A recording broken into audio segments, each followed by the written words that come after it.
بسم اللہ الرحمن الرحیم۔ زندگی بدل دینے والی تحریر۔ مما وہ پنڈور ہے، میں اس سے شادی نہیں کرنی، افشاں اپنی ماں سے کہہ رہی تھی۔ ماں نے پیار سے کہا، بیٹی وہ تمہارا کزن ہے، اچھا لڑکا ہے، کیوں شادی نہیں کرنی؟ اس سے افشان نے کہا، مما وہ پنڈور ہے، نہ اسے کپڑے پہننے کی تمیز، نہ اسے بات کرنے کی تمیز ہے، میں اس کے ساتھ شادی نہیں کروں گی۔ ماں نے کہا، افشان شادی تو کرنی پڑے گی، تم راضی ہو یا نہ ہو؟ افشان نے اپنے کزن سارم کو کال کی، کہا، سارم میں تم سے شادی نہیں کرنی چاہتی، تم شادی سے انکار کر دو۔ سارم نے کہا، میں ماں باپ کی مرضی کے خلاف نہیں جا سکتا۔ افشان نے کہا، میں تمہارے ساتھ زندگی بھر نہیں رہ سکتی۔ سارم نے کہا، تم خود انکار کر دو، میں تو کچھ نہ کہنے والا۔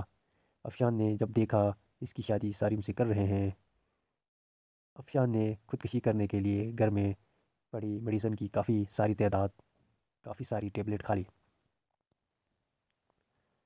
ہسپتال لے کے گئے، ڈاکٹرز نے مادہ واش کیا، جان بچ گئی۔ افشان نے اپنی ماں کے سامنے ہاتھ جوڑے، ماں مجھ پہ رحم کرو، میں اس جاہل انسان کے ساتھ نہیں رہ سکتی۔ وہ بھی گاؤں میں۔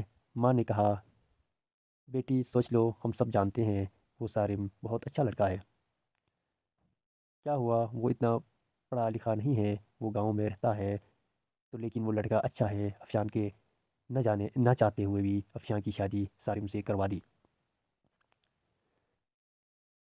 افشان نے بس سمجھ لیا زندگی برباد ہو گئی، سارے خوف ختم ہو گئے، سب خوشیاں جلا دی گئی ہے، سب کچھ ایک جاہل انسان کے حوالے ہو گیا۔ پہلی رات تھی، افشان نے سارم کو کہا، سارم تم مجھ سے شادی کرنا چاہتے تھے، شادی ہو گئی، لیکن مجھ سے دور رہو۔ سارم نے مسکراتے ہوئے کہنے لگا، ٹھیک ہے۔ افشان آپ اتنا غصہ کیوں کر رہی ہیں؟ افشان نے کہا، تم نے میری زندگی تباہ کر دی۔ سارم نے ایک ڈبیا کھولی، اس میں چمکتی ہوئی انگوٹھی تھی۔ سارم نے وہ ڈبیا افشان کے سامنے رکھی اور کہنے لگا، افشان یہ گفٹ آپ کے لیے۔ افشان نے انگوٹھی اٹھا کر سائڈ پر رکھ دی اور کروٹ بدل کر لیٹ گئی، رونے لگی۔ سارم فیلدار کرنے لگا، پھر افشان کے پاس لیٹ گیا۔ یوں زندگی کا سفر شروع ہوا۔ افشان کا دم گھٹنے لگا سارم کے ساتھ۔ سارم دیکھنے میں خوبصورت تھا، بس زیادہ پڑھا لکھا نہیں تھا، ایسنیٹ سا بھی نہیں تھا۔ افشان ماڈرن سی لڑکی تھی۔ سارم صبح اٹھتے ہی افشان کا ماتھا چومتا، پھر خود ناشتہ بناتا۔ افشان کو غصہ آتا، یہ بندر مجھے امپریس کرنے کے چکروں میں ہے۔ افشان جب سارم کے ہاتھ کا بنا کھانا کھاتی بہت حیران ہوتی، اتنا مزے کا کھانا۔ سارم رات کو تھکا ہارا آتا، افشان بس خاموش سی اپنی دنیا میں گم سی رہتی، اس کو کوئی پرواہ نہیں تھی سارم کی۔ سارم بھی افشان کو کچھ نہ کہتا تھا، گھر آ کر کھانا بناتا، افشان کو کھانا دیتا۔ افشان پتھر دل تھی، شاید نگر کی صفائی کرتی، نہ وہ کبھی سارم کے ساتھ کپڑے صفائی کرتی۔ سارم اپنے کام خود کرتا۔ سال گزر گیا، سارم افشان کی ہر بے رخی چوم کر برداشت کرتا۔ افشان کو یوں لگتا تھا کہ بدو سا انسان پلے پڑ گیا ہے۔ سارم چونکہ ایک مرد تھا، وہ عورت پہ ہاتھ اٹھانا مرد کی شان کے خلاف سمجھتا تھا۔ پھر اس پہ ہاتھ اٹھانا جو ہم سفر ہو۔ سارم نے ایک دن کہا، افشان تم اپنا خیال کیوں نہیں رکھتی؟ پاگل، دیکھو رنگ کتنا دھیما پڑ گیا تمہارے بال دیکھو کتنے روکھے سے ہو گئے۔ سارم افشان کے پاس بیٹھ گیا۔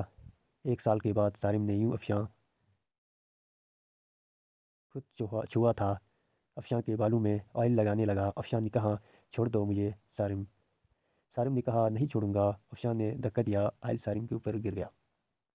افشان جانے لگی، اٹھ کر سارم نے بازو پکڑا، پاس بٹھا لیا، مسکراتے ہوئے کہنے لگا، افشان میں یوں ایسے آپ کو نہیں دیکھ سکتا۔ افشان نے کہا، میرا بازو چھوڑ دو سارم، مجھے درد ہو رہا ہے۔ سارم نے پاس بٹھایا، آئل لگانا شروع کیا، افشان کے سر میں آئل لگایا، پھر چہرے پہ اسکرب کرنے لگا۔ افشان خاموش بیٹھی۔ سارم نے مسکراتے ہوئے کہا، جاؤ اب شلوار لے کر اور پنک ڈریس پہنو، میں تمہاری فیورٹ بریانی تیار کرتا ہوں۔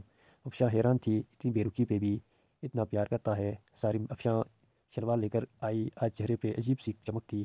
افشاں نے اپنی دوست کو کال کی، یار سارم نے ایسا کیا میرے ساتھ۔ اس کی دوست نے کہا سارم اچھا انسان ہے، اس کی قدر کرو۔ افشان نے کہا وہ مجھے امپریس کر رہا ہے۔ اس کی دوست نے کہا افشان قسمت والوں کو ایسے مرد ایسے ہم سفر والے ملتے ہیں۔ اتنے میں سارم نے آواز لگائی، جان جہاں پناہ کھانا تیار ہے، آ جاؤ۔ افشان مسکرانے لگی، آج بریانی سے مزے کی خوشبو آ رہی تھی۔ افشان نے کھانا شروع کیا، اتنے مزے کی بریانی اس کا دل چاہا تعریف کرے سارم کی، لیکن خاموش رہی۔ کھانا کھایا، کمرے میں سونے چلی گئی۔ سارم نے برتن اٹھائے، واش کرنے لگا۔ برتن واش کیے، سارا دن کا تھکا ہارا بیڈ پہ پڑا سو گیا۔ صبح اٹھا، افشان کو اٹھایا، کہا افشان میری جان، ناشتہ تیار کر دیا ہے، کل لینا، میں جا رہا ہوں، اور ہاں آج تمہارے لیے گفٹ لے کر آؤں گا۔ رات کو سارم گھر آیا، ہاتھ میں ایک گلاب کا پھول تھا۔ افشان کرسی پہ بیٹھی ہوئی تھی، گارڈن میں ہلکی سی ہوا چل رہی تھی، شام کا وقت تھا، ہلکی سی روشنی تھی۔ سارم گھٹنے کے بل بیٹھ گیا، گلاب کا پھول افشان کو دیا، مسکراتے ہوئے کہنے لگا ہیپی برتھ ڈے افشان۔ افشان نے کہا تم کو کیسے یاد میرا آج برتھ ڈے ہے؟ سارم نے کہا ہم سفر ہوں آپ کا۔ افشان پیپرز نکالے ایک لفافے سے، کہا افشان کا ہاتھ پکڑ کر کہنے لگا افشان اتنی جتنی ہو یہ پیپر جانتی ہو یہ پیپرز کا یہ کس چیز کا ہے؟ افشان کا دل دھڑکنے لگا، کیا ہے یہ سارم؟ سارم نے کہا یہ ہم دونوں کی خوشی ہے افشان۔ افشان نے کہا بتاؤ سارم یہ کیا ہے؟ سارم نے پیار بھرے لہجے میں کہا یہ ہمارے نئے گھر کے پیپرز ہے، میں نے کیا نیا گھر لیا ہے، اور تمہارے نام کیا ہے؟ افشان کو یقین نہیں ہو رہا تھا۔ افشان نے دیکھا نیا گھر، وہ بھی میرے نام۔ افشان کرسی پر بیٹھ گئی، آنکھوں میں آنسو آ گئے۔ سارم اتنی محبت، سارم کی آنکھ سے پہلی بار آنسو چلکا تھا۔ سارم نے کانپتی ہوئی آواز میں کہا افشان ایک چیز مانگوں؟ افشان نے ہاں میں سر ہلا دیا۔ افشان ہمیشہ خوش رہنا، جانتی ہو تم پری سی ہو، معصوم سی، بہت پیاری ہو، تم بہت خوش نصیب ہو، تم جیسی ہم سفر ملی مجھے۔ افشان ہماری شادی کو 2 سال گزر گئے، لیکن ہم نے کبھی ایک دوسرے کو سینے سے نہیں لگایا، مجھے آج سینے سے لگا لو نا۔ افشان نہ چاہتے ہوئے آج سارم کو سینے سے لگا لیا۔ سارم زور سے سینے سے لگا کر روتے ہوئے کہنے لگا یہ باہیں کیا پتہ پھر نصیب ہوں نہ ہوں۔ اتنا کہہ کر سارم کمرے میں چلا گیا۔ افشان کو سمجھ نہیں آ رہا تھا کیا کرے، سارم کو کیا سمجھتی، سارم کتنا اچھا انسان ہے، کتنا برا سلوک کیا میں نے سارم کے ساتھ۔ افشان کا دل چاہ رہا تھا سارم کو باہوں میں سما جاؤں۔ سارم کی بے پناہ محبت 2 سال میں سارم کو اگنور کرتی رہی، سارم پھر بھی مجھے چاہتا رہا۔ رات بھر افشان خواب دیکھتی رہی، کل سارم کے لیے ناشتہ خود بنا لوں گی، سارم کو اب دنیا کی ہر خوشی دوں گی، سارم کو اب کبھی اداس نہ ہونے دوں گی۔ رات بیت گئی، افشان اٹھی، ناشتہ تیار کیا، بہت خوش تھی، شلوار لیا، سارم کے اٹھنے کا انتظار کرنے لگی۔ کافی ٹائم گزر گیا، سارم نہ اٹھا۔ افشان کمرے میں گئی، محبت سے آواز دینے لگی سارم اٹھ جاؤ، میں نے آج آپ کے لیے ناشتہ تیار کیا ہے۔ سارم کروٹ لیے سویا تھا، افشان نے محبت سے سارم کو چھوا، دیکھا سارم کا جسم ٹھنڈا پڑ چکا ہے۔ افشان نے آگے بڑھ کر دیکھا، سارم کے بستر پہ خون پڑا تھا، منہ پہ خون لگا ہوا تھا۔ افشان چیخنے لگی، زور زور کے کر آوازیں دینے لگی سارم اٹھ جاؤ، یہ کیا ہوا آپ کو؟ سارم اٹھنا، محلے والے اکٹھے ہو گئے، اسپتال لے گئے، ڈاکٹر نے چیک کیا، دیکھا سارم، ڈاکٹر نے کہا میں نے کہا تھا اسے اپنا خیال رکھو، اپنا علاج کرواؤ، کسی کو ساتھ لے کر آؤ کلینک، لیکن شاید یہ جینا نہیں چاہتا تھا۔ افشان نے روتے ہوئے کہا کیا تھا سارم کو؟ ڈاکٹر نے ایک آہ بھری اور کہنے لگا سارم کو پچھلے 1.5 سال سے بلڈ کینسر تھا، شاید اس کا خیال رکھنے والا کوئی نہیں تھا، مجھے اکثر کہتا تھا ڈاکٹر صاحب میں کس کے لیے جیوں، کوئی ہے ہی نہیں یہ مجھے اپنا کہہ سکے، میرے گھر میرا انتظار کرنے والا کوئی نہیں ہے، کوئی ہے جو مجھے محبت سے پوچھے دن کیسا گزرا، کوئی نہیں ہے جو مجھے کہے آپ تھک گئے ہیں چلو سر دبا دوں، رات کو کمرے میں اکیلا درد سے تڑپتا ہوں، لیکن کوئی نہیں ہے جو میرا درد سمجھے۔ افشان زمین پہ گر گئی، سارم یہ کیا کر دیا تم نے؟ سارم مجھے معاف کر دو، سارم میں پاگل ہو گئی تھی، سارم نہ جاؤ مجھے چھوڑ کر، سارم میں مر جاؤں گی، سارم تمہارے بنا۔ سارم کی لاش سامنے پڑی تھی، جو زندگی میں شاید افشان کی محبت کو ترستا رہا۔ افشان سارم کے چہرے کو ہاتھ میں لیے چیخ چیخ کر رو رہی تھی، لیکن شاید کہ اب محبت کا وقت ختم ہو چکا تھا، سارم ہمیشہ کے لیے آزاد کر دیا گیا تھا۔